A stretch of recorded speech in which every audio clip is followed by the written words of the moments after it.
All right, guys, I was just bantering with Clint Arthur here that I have on my guest. So this is the Revenue Accelerator, and it was too good that I had to start the recording. So we're just going to go ahead and kick this off with just ask me the question again. Clint, ask me the question. Did you ever read Dune or see Dune? The worst movie ever.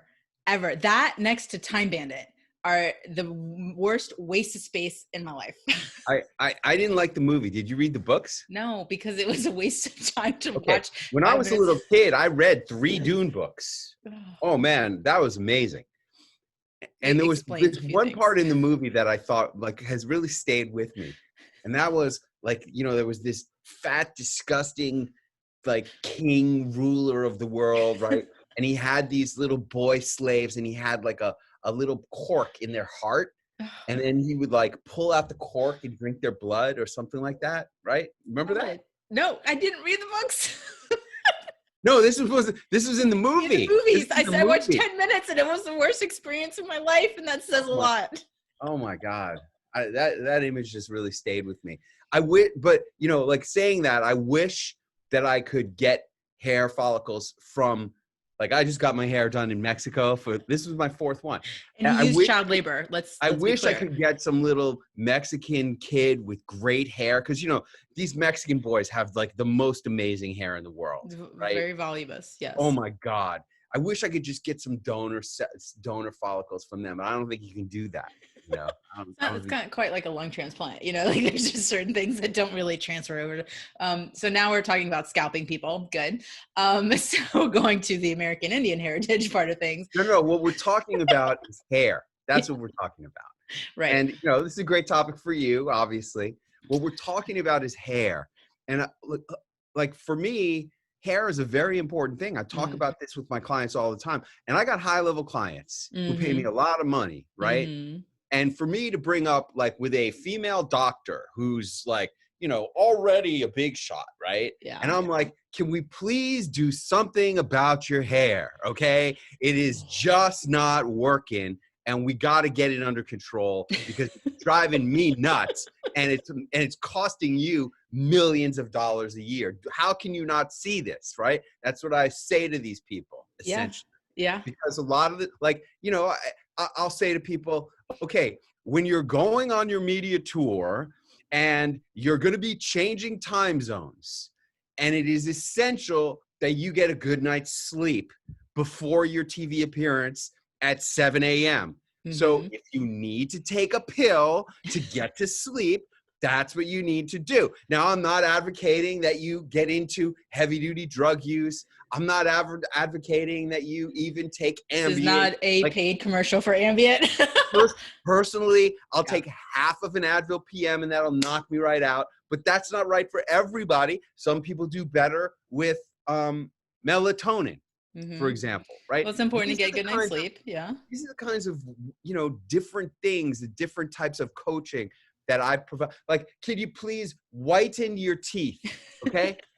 You know, I know you've done well. You've made a lot of money in your life, but you need to whiten your teeth and possibly even get some dentistry. Okay. Some cosmetic. So we're hitting on the importance of how you present yourself to the world, because it does matter. I have had, you know, engagement interactions with people where I've turned on the video cam and all of a sudden they have not washed their hair. They have thrown on something that isn't, you know, like an old sweatshirt that has holes in it. And it's just like, you've got to care, because the image that you do put out is important. I mean, I know with like my hair, I'm immediately recognizable. It's part of my branding. It's why I don't really change it all that much. I might do some things, but the red hair is going to stay. My hairdresser tried to get me to change it. But the reason is that it makes me instantaneously, you know, kind of that celebrity status of, oh, she looks like Pink, the singer. I've had people come up to me and ask me for autographs. I will not sing. But that branding component, right, is what we're hitting on here. And it is part of that celebrity status, because isn't that what celebrities do, is they brand themselves? Well, look, I had this one client when we were doing a speaking event at West Point, and she's like, yeah, but my blue dress is my brand. And I'm like, you know, your brand actually doesn't exist. you know, if you think your blue dress is your brand, you really don't get it. Yeah. Okay. Uh, your brand is you. Yes. You are the brand. And she goes, and I had these jackets that I wanted all of the people to wear, that I required everyone to wear. So that we created this unified, vision for the videos that we were making at West Point. And she goes, so you really think that me wearing this jacket is better than me wearing my blue dress? I'm like, are you kidding me? And everyone's looking at her like, are you stupid? It's like, you need to be, you're here at West Point to speak at West Point. You need to be a military person, Yeah. That's There's unique. you're wrong. Absolutely. And clearly with how I show up, it's, I definitely like the unique factor. And a lot of people do. They want to stand out. They want to be different. But you have to take things into context, right? And there's a lot of people who have to understand that you yourself, like you said, you are your brand. So it doesn't really matter what I was wearing. It wouldn't, what anyone is wearing. It's about how you show up in your personality, right? Hey, and you look, talk a lot about entertainment as part of being who you are. I have 3 costumes. Okay. I only wear 3 things. I know. One of them is your birthday suit. No, it's not my birthday suit. It's a bathrobe. Right. Well, okay. That's different than my birthday suit. It's a costume. It's a bathrobe. This is costume 2. This is cool guy coach costume. Black t-shirt. Appreciate it. Suit jacket, right? All right. Costume casual, 1, obviously. Right? Blue suit, white shirt, pink tie. That's celebrity entrepreneur costume. And then costume 3 is bathrobe. That's celebrity having fun at a resort. Okay. Now, the idea of costume is very good, but I had known that girl with the blue dress a long time, and I had never ever associated the idea of blue dress with her. It just, her brand did not exist.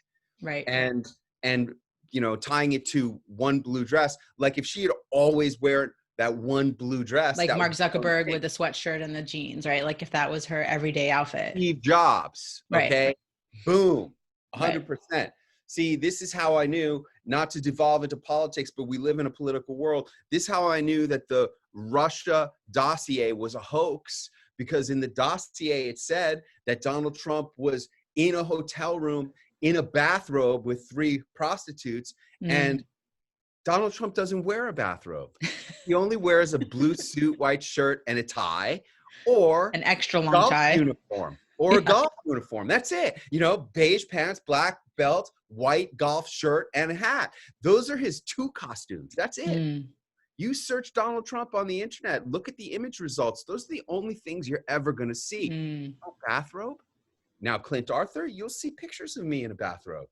Yeah. If the Russia dossier was about me, then we'd really be in trouble. Oh, so now we're going into the dreaming stage of the conversation with the 3 women. I know your wife is near around there. It is possible that I could have been in a bathrobe in a hotel room in Moscow, because I've been to Moscow and I do wear bathrobes. Okay. Oh, so maybe they just, copy paste error, look, right? These are the issues. These are the issues that I sometimes talk about. Now, I talk about a lot of issues with clients, but like a lot of people are like, wow, some of the stuff you talk about is just like common sense. And I do believe that once you hear me say something as it relates to being a celebrity, it's like, duh. Right. But no other coaches are telling you that you need to take a sleeping pill so you get a good night's sleep. No other coaches are telling you to whiten your teeth. No other coaches are telling you that you need to have great hair or be a cue ball bald. I mean, I literally had a client, Leon Bree? Yeah. You know Leon Bree, right? He's doing great. If you've seen him on Facebook lately, first of all, he's on a 6-city national media tour that he booked himself off cold calls using my instruction and methodology and my proposal and segment that I created for him for Celebrity Launchpad. And he's traveling around. He's doing Facebook videos that he's posting that are really cool and interesting. I'm personally enjoying them a lot. And I said to him, it was very tough because he had very short hair, but it was not cue ball. Yeah. He had like it was when you shave your head, when they give you a buzz cut, it's different It's the numbers. 5 o'clock shadow for your head. Yeah. Yeah, he had a 5 o'clock shadow on his head. I'm like, Leon, that's no good. It's not sexy. It's not cute. Yeah. I said, Leon, that is not good. You got to be cue ball. He's like, really? Just this little bit? I'm like, yeah, just that little bit is a problem. And he changed that, and he's doing really great. He's really, well, really and that has to do too with confidence, right? In terms of like stepping out and saying, look, this is what's going to help you look good. And then when that is reinforced by other people kind of saying, hey, wow, you look great.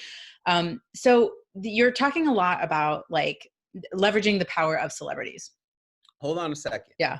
Yes, okay. I do believe that confidence is the key to sales and to a lot of success in life. But according to Wikipedia, confidence is a state of being certain either that a hypothesis or prediction is correct or that a chosen course of action is the best or most effective. Confidence comes from a Latin word fidere, which means okay, that's enough, Google. That's enough. Stop. Hey, Google, stop. Oh my God. Google was confident that they were going to keep talking and not listen to you. That has never happened before. Really? Got this new top of the line TV. I'm living with, hey, Google. I'm living with a new thing. But really what I'm talking about is, in the case of Leon Breeze, 5 o'clock shadow for his head or versus cue ball, what I'm talking about is an understanding of the way television works. Right. And the way a celebrity needs to be in order to be successful on TV. So what is that? Like, how do you need to be? Because, you know, it's great to talk about it, but what are the components that make a regular human versus a celebrity status human? Oh, that's good. Well, that's really the essence of what I do with my clients is transform experts into celebrities in the eyes of their clients and prospects. Yeah. That's what I do. Yep. And to me, there are 5 elements of it. Television, VIP speaking, where you're speaking at very important places with very important people. Celebrity attachment, photos, like we did at Living Legends Ball with Martha Stewart and Ice-T and Coco and all these other people. I have one coming up soon with Dr. Oz and Dr. Drew and the Surgeon General of the United States and a NASA astronaut who's on the Big Bang Theory. You watch the Big Bang Theory? Oh yeah, big fan. Yeah. So that astronaut who's got gray hair, his name is Mike Massimino. He's a Columbia University professor. He'll be at my next event here in New York City in September. In June. And so TV, VIP speaking, celebrity attachment, winning awards, and being a best-selling author. Those are the 5 things you need to do if you really want to be seen as a celebrity. And unfortunately, the most essential one is being on TV because only real celebrities go on TV. Right. You know, that's what Celebrity Launchpad does. Leon came to Celebrity Launchpad, booked himself on a bunch of shows. And then once he did all those shows, now he's on his cold call media tour beyond that, which is really because look, I can't make you a celebrity. No publicist can make you a celebrity. Only you can make you a celebrity. Oh, it's mindset too, right? In terms of building that up and with the experiences, because a lot of times with minds, it has to be with, I have to see it in order to believe it. And some people can't believe until they see, right? And so they get stuck in that terrible cycle. And you did a live about this the other day of, and I wanted to ask you about this in terms of you can't fake anything. You have to be you. And that, you know, kind of like that harsh reality, Dan Kennedy, right? You have to be you. But a lot of people don't know how to be themselves because who they have been their entire life has been criticized. They're less than, or they're too much. So what would be your like kind of words of wisdom of people who are struggling with being themselves when who they have been hasn't necessarily been enough to get them the success that they wanted? It's a great question, great point. And really you just got to go step by step. You got to start like, look, when I graduated from the Wharton Business School, I thought I could conquer the whole world. And you know, I came home to get the attaboys, and what happens, my parents get into the hugest argument.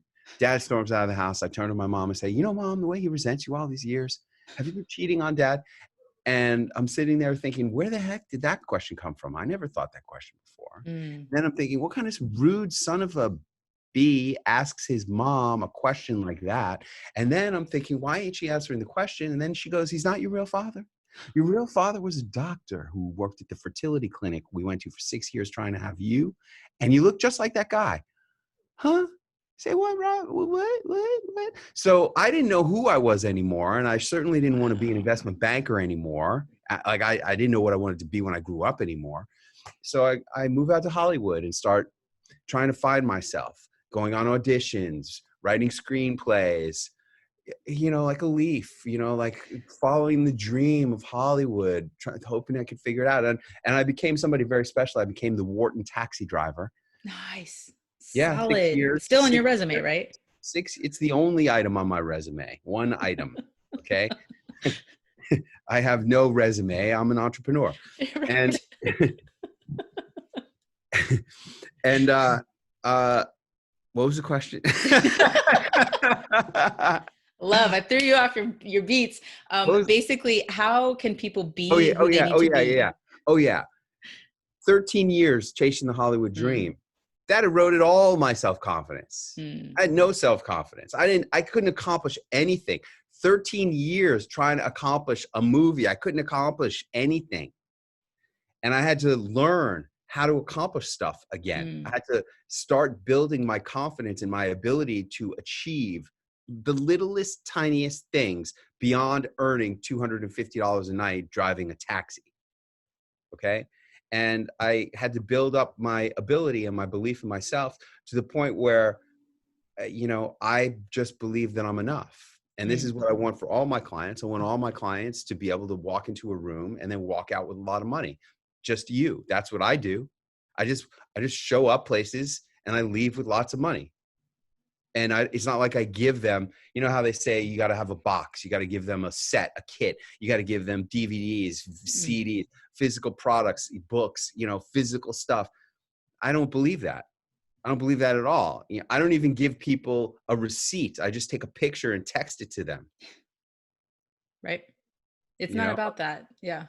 It's about they're buying you. Ultimately, people, especially when you're an expert, they're just buying you. Yep. Well, people buy from people, and you have to be a real person and not something that's completely intangible. People don't. Uh-oh.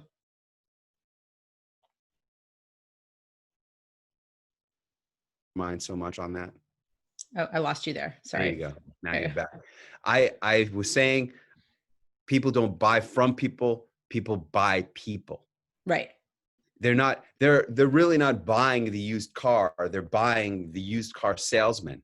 Right. The experience from it and the emotion.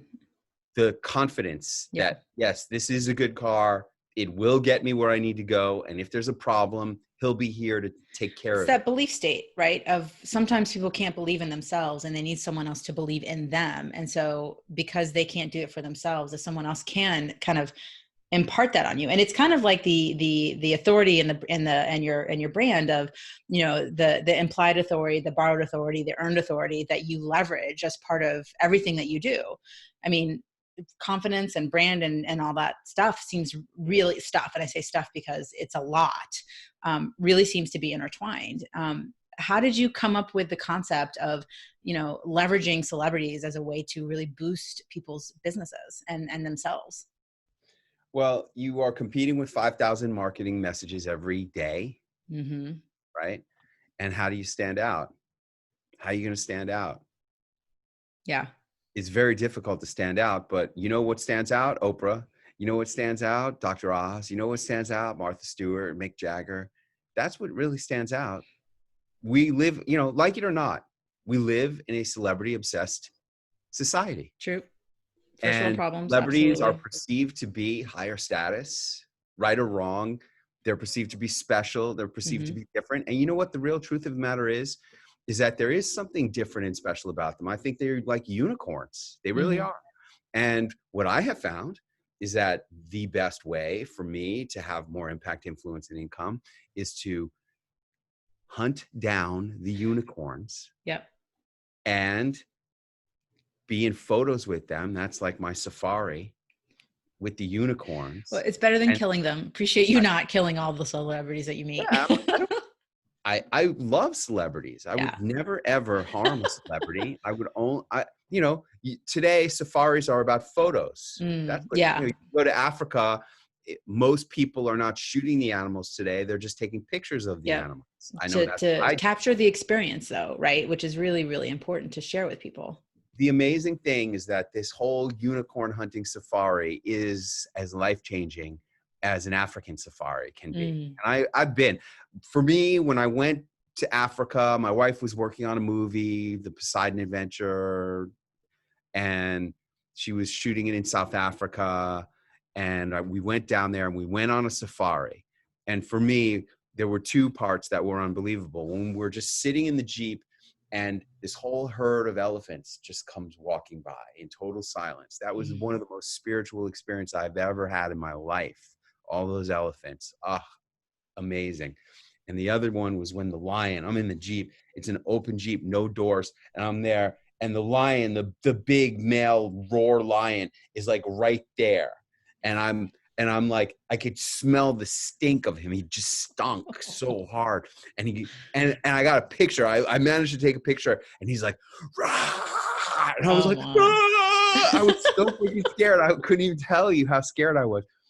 That was life-changing. You know what? When you get photos of major celebrities like Dr. Oz or Dr. Drew or Martha Stewart or Mick Jagger, it's as intense as being 3 feet away from a real lion in an open Jeep. I swear to God, it is just as intense. Oh, I've experienced it. I will say I've been to your event and I've seen the energy, the raise in the energetic vibration of the people just being in proximity. And then the people that had been able to go and have those pictures, just the smile and just how they showed up. I mean, it was instantaneous. And I felt it too, because I got some pictures as well. Have you had a spiritual experience like you did with a lion with a celebrity? Because you've met like countless celebrities, but has there been one that you've kind of like, let's be real, fangirled a little bit over? Well, there've been a lot. I mean, honestly, for example, Suzanne Summers. Okay. She's 73 years old. And like, her eyes are not 73 years old. They're like, I've interviewed her now 3 times. She spoke at 2 of my events, and I had her on my radio show recently, The Greatest Show of All Time, on 77 WABC Radio in New York City, or on WABCradio.com. You can listen to the podcast episodes. And, when I'm looking at Suzanne Summers, sometimes I look at her eyes and I see the 30-year-old Suzanne Summers. And I'm like, whoa, that really, that must have been unbelievable. That must have been unbelievable. Then, and she's amazing. I love her. Then Mick Jagger was pretty unbelievable. I said, Sir Mick, what's the most important thing you ever learned? He said, you can't always get what you want, but if you try, sometimes you might find you get what you need. And I know he's just repeating a line from a song, but it really is true. And a lot of people, unfortunately, want a lot of money. They want to be on vacations a lot of time. They want to not have to work so hard. They want to have more impact or influence. And they think that they're going to get that from doing Facebook ads, or they think that they're going to get that from having a dress that, from having some blue color dress. And you're not. Yeah. What you need is to do the work that is going to really, actually, honestly, sincerely, for real, position you as a celebrity in the eyes of customers and prospects. And I have studied what does it really, really take? And I've identified the stuff, and those are the things that I do, and those are the things that I provide for my clients. Well, and let's say the difference, because we've all had clients, and you've had hundreds, thousands of clients go through your program. And I think you'll agree with this, 2,000, amazing, like serious impact. But I think the differences between, of all the 2,000 people, the people that have been the most successful, because there's always the most successful, and are the people that have done the work. right? Because yes, you can take a picture with a celebrity. Yes, you can speak on stage. But if you keep it for yourself, right, and you're like, oh, well, I can't share this because then I'm going to come across as an egomaniac, or I'm going to, it's, you know, I paid for this event, and so it's not really real. BS, right? Like, you've got to share it in order to get the recognition and to get out there in a bigger way. So what would you tell people who maybe have this collection of pictures, or even maybe clients, like past clients of yours, who still haven't shared it? What would Yeah. you tell them to do in order to really start reaching that celebrity status? You have to understand that this is a particular style of marketing Mm. that is proven to be effective Mm-hmm. and that will work if you use it. The marketing of what you do is 100 times more important than what you actually do.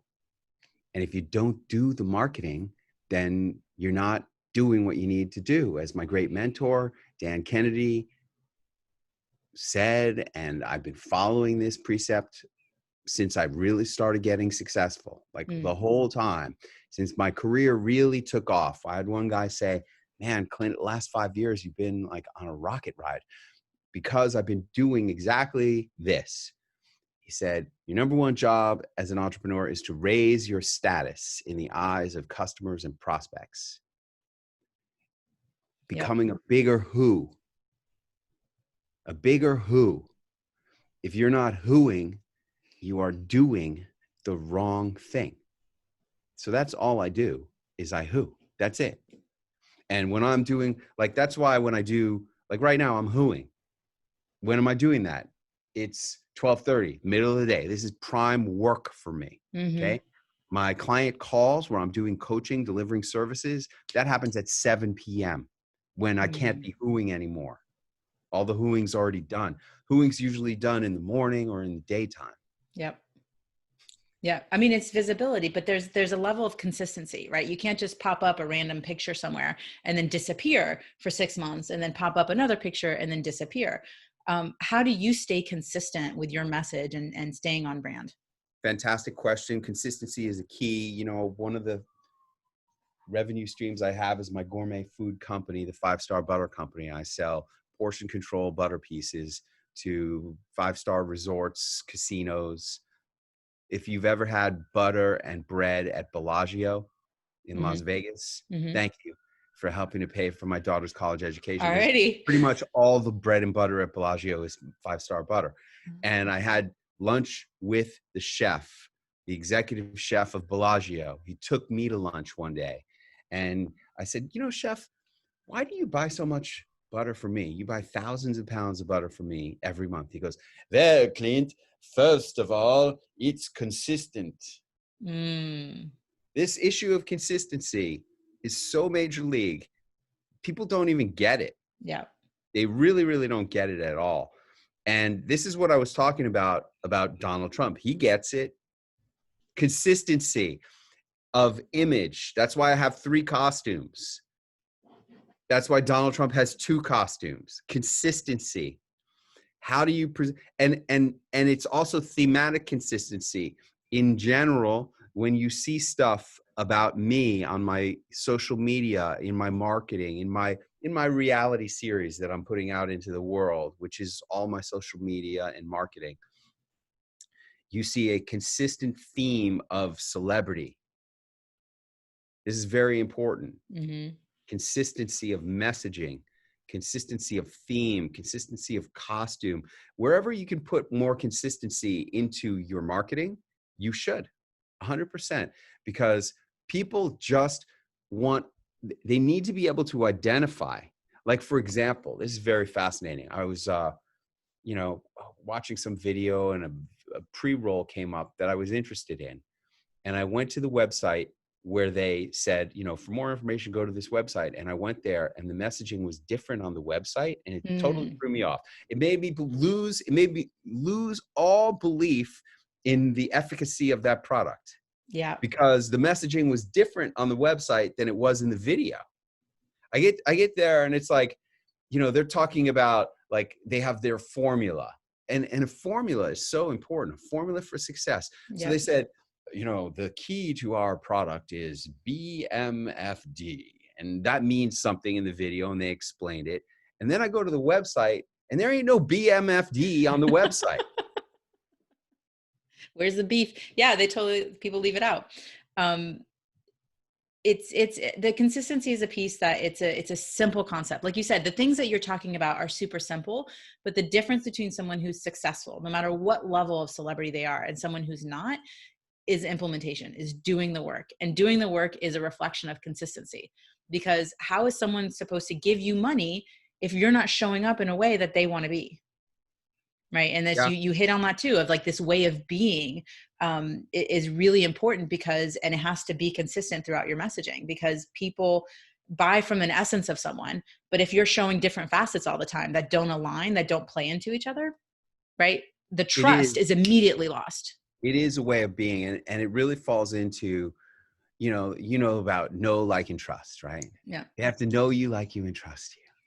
That is so pathetically naive. That is not, if you want to sell somebody a hot dog, they need to know you, like you, and trust you. You want to sell somebody a I've $5,000 never or trusted a hot dog $10,000. vendor because I don't know what the hell's in that damn meat. You want to sell somebody a $5,000 or $10,000 product. Know, like, and trust ain't enough. Mm-hmm. Especially not at 10. Maybe you could get to 5, but at 10, that's very difficult. It has to go beyond that to the ABCs of attracting and acquiring the best customers. Mm-hmm. And I go in depth on this. I will be going in depth on the ABCs at my upcoming event with Dr. Oz, Dr. Drew, Surgeon General, NASA astronaut, the real Patch Adams, the ABCs, but I'll give you the A right now. And it is exactly what you're talking about. And that is, knowing you is not enough. They have to admire you. There we go. If you're going to get 10 grand out of a person, they got to admire you.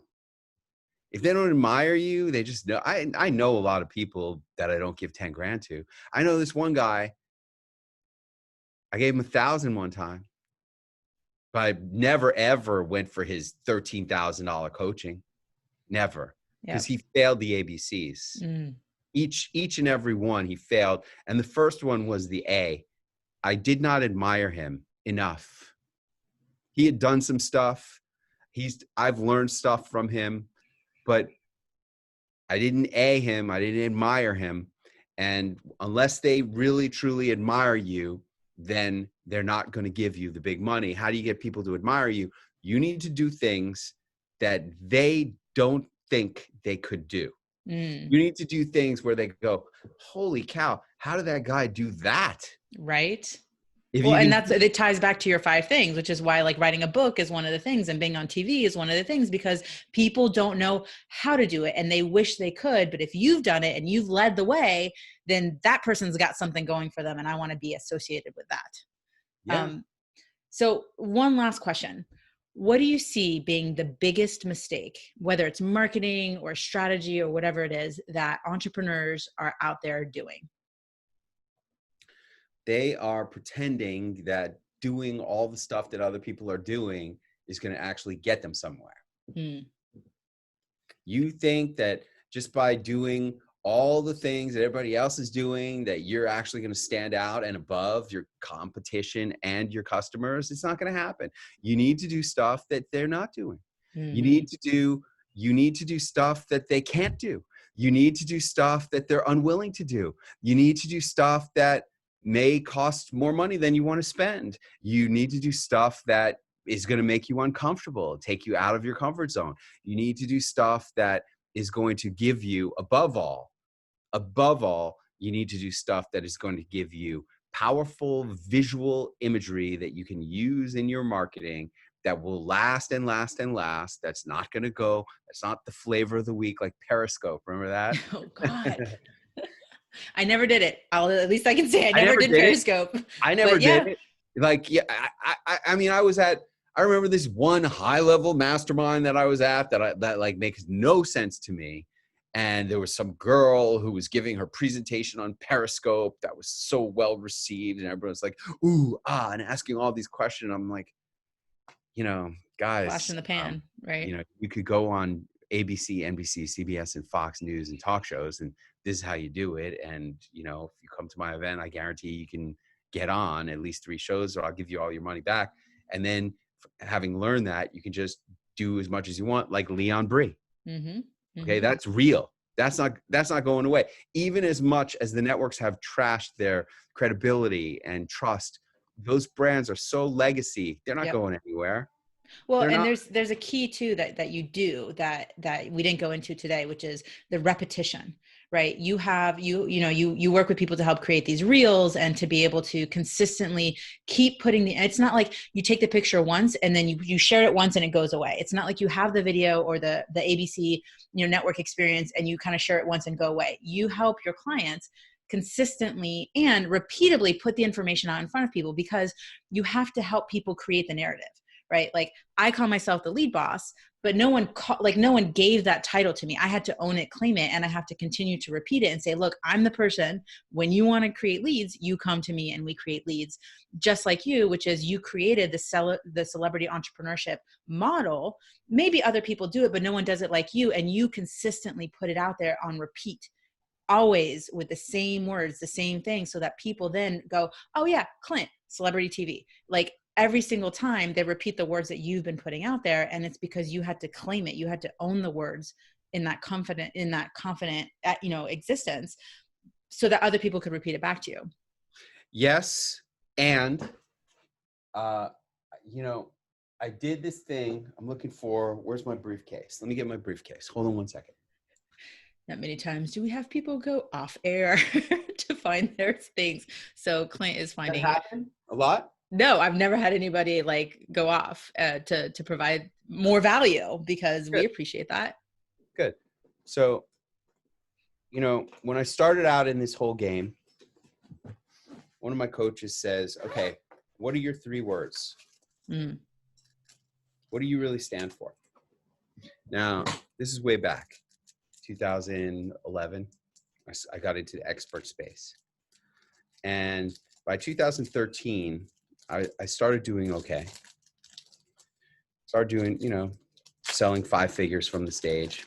It's okay. And I made these business cards. Oh, nice. Okay. It's a challenge coin. There's my 3 words: freedom, power, and adventure. Okay. And then entrepreneur. See that? Now, everything on this coin still works. On the back, it says clintarthur.com, one of my many websites. And then it says New TV Power. That's my TV training program. And then it says 5-Star Butter Company. That's my butter company, still going. And then in the middle is the castle. That's my fraternity. And around the castle, it says what they teach you at the Wharton Business School. That was my first best-selling book. I still talk about it all the time. Everything on here is exactly correct, except one thing has been modified, and that is, yes, I'm an entrepreneur, but I'm celebrity entrepreneur. And, back in the day, one of my coaches, he goes, what is the category you want to earn? When somebody types into Google a category, like a word, what is it that you want to show up as? And I said entrepreneur. And I knew at the time, for me to be the definition of entrepreneur, that's a lot. Yeah. But you know what? Word. I invented celebrity entrepreneur. Yeah. I created a category called celebrity entrepreneurship. This is what Tony Robbins does. You know who Tony Robbins is, right? I do. You think he's a god? No. No, really. I mean, no, I don't think he's a god. I think what he's done is amazing. Right. There's some of his philosophies that I don't agree with. Let me revise that. Would you like a career like his? Absolutely. Okay. Every single person who watches this video, who's in our space of expertise, coaching, consulting, to have his level of impact, everybody would aspire to that, right? Absolutely. Okay. He is nobody. You know that? You go into any Starbucks, you go into any supermarket or bank, ask the person on the other side of the counter, do you know Tony Robbins? They'll say, Tony who? He is no one. He is only somebody to the people who are into coaching and seminars and personal development. Everybody else, they have no idea who he is. Right. No idea. He is nobody. That's why his show was 6 episodes and off the air. Failed because he's not a real celebrity. He's the ultimate celebrity entrepreneur. And you see him on TV. He writes best-selling books. He has pictures with famous people. He speaks at very important places, arenas. Those are important places. First time I saw him in person was at the what was the name? Some major theater in Los Angeles. It was just him and 5,000 people in the theater all day. You know, that's a VIP speaking. And he wins awards, all kinds of stuff. Okay, that's what he does. He does all those things consistently over time. He does all those things, especially the celebrity attachment stuff. You know, like when Bill Clinton needs a coach, I'm the guy who gets the call. When Brezhnev needs a coach, I get the call. Most recently, Conor McGregor, the fighter. He's working with him. Okay? Celebrity attachment. How do you get this celebrity attachment? How do you and I get to work with celebrities? Hey, look, you know, if you can get a giant celebrity as a client, you should cut off your right arm to do it. Right. Honestly. Okay? But if you can't do that, having a photo with them gets you a long way towards that goal. It really, truly does. Recognition. Absolutely. And then understanding how to use those photos, how to tell the stories, because I really believe it's the stories about my interact. Like, I didn't just say, oh, well, like, you know, Mick Jagger was the greatest. I told a story about Mick Jagger. I didn't just say, you know, Suzanne Summers is amazing. I told a story about Suzanne Summers. Well, and something that's personal, right? So it's not just, hey, I hung out with Jagger. Hey, I hung out with Suzanne Summers. It's no, here's a level deeper, right? Something that you could only know if you actually were there. It's not, you know, because a picture is a picture, right? And so some wax figurines are better than others. And so people could say, oh, it's Photoshopped. No, here's how it goes deeper. Here's the real relationship. And again, that key of like, I actually built a relationship. I spent time with this person, and here's the takeaway. Here's the story, like you said. Clint, you have dropped some amazing bombs today, and there's even more to learn about who you are, right? True. Thank you. Yes. And what else?